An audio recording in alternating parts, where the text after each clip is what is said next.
Hi friends, நம்ம சேனலில் இன்றைக்கி நான் வாங்கின அகேராவோட ஸ்டாண்ட் மிக்சரோட அன்பாக்சிங் தான் பார்க்க போகிறோம்.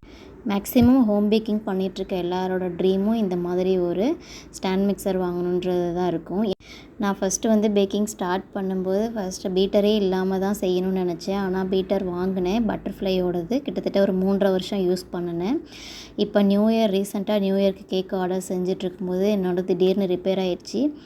எமர்ஜென்சிக்கு போயிட்டு ஒரு 450 ரூபாய்க்கு வாங்கிட்டு எப்படியோ ஆர்டர்ஸ்லாம் கம்ப்ளீட் பண்ணிட்டேன். அதை வச்சுட்டு நம்ம ஆர்டர்ஸ்லாம் எடுக்க முடியாதுன்னு சொல்லிட்டு வேறு வாங்கலாம், ஹேண்ட் மிக்சர் வாங்கலாம் அப்படின்னு சொல்லி பார்த்தப்போ எல்லாமே 2500 ரூபா 3000 ரூபா அப்படி தான் இருந்துச்சு. சரி, வாங்குகிறோம், கொஞ்சம் பெருசாக வாங்கிக்கலாம் அப்படின்னு சொல்லிட்டு இந்த ஸ்டாண்ட் மிக்சர் பார்த்தேன். அமேசானில் தான். இது 6200 ரூபா, ஆஃபரில் 6000 ரூபாய்க்கு வாங்கினேன். 5999 ரூபா. எனக்கு ஆர்டர் போட்டு ஒரு 2-3 நாளிலே வந்துடுச்சு. நல்லாவே இருக்குது. கொஞ்சம் ரொம்ப நம்ம பார்க்குறத விட கொஞ்சம் சின்னதாக இருக்க மாதிரி தான் இருக்குது.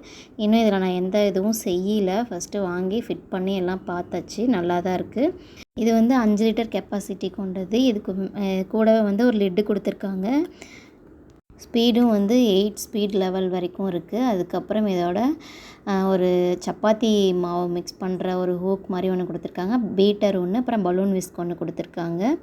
இதை நான் அதுக்கப்புறம் செட் பண்ணி செஞ்சால் தான் கேக் எப்படி வருதுன்னு தெரியும். இப்போ தான் இப்போ தான் கேக் செய்ய ஸ்டார்ட் பண்ணுறோம் அப்படின்னா கண்டிப்பாக இது அவசியம் இல்லை. நம்ம சின்னதாக 600 700 ஹேண்ட் மிக்சர் இருக்குது. அதை வாங்கி நம்ம செஞ்சு பார்க்கலாம். இது பார்த்திங்கன்னா நிறைய கேக் ஆர்டர்ஸ் வருது அப்படின்ற மாதிரி இருக்கும்போது நம்ம இந்த மாதிரி வாங்கிக்கலாம். ரொம்ப யூஸ்ஃபுல்லாக இருக்கும். இதை நான் கண்டிப்பாக யூஸ் பண்ணிவிட்டு ஒரு 2-3 மாதமாவது யூஸ் பண்ணிவிட்டு அப்புறமா ஃபீட்பேக் எப்படி இருக்குன்னு சொல்கிறேன். இந்த வீடியோ உங்களுக்கு பிடிச்சிருந்தா லைக் பண்ணி ஷேர் பண்ணுங்கள். மறக்காமல் சப்ஸ்கிரைப் பண்ணுங்கள். கேக் சம்மந்தமான எல்லா வீடியோஸும் நம்ம சேனலில் அப்லோட் பண்ணிகிட்ருக்கேன். உங்களோட டவுட்ஸ் ஏதாவது இருந்தாலும் கீழே கமெண்ட்ஸில் சொல்லுங்கள். கண்டிப்பாக ரிப்ளை பண்ணுவேன்.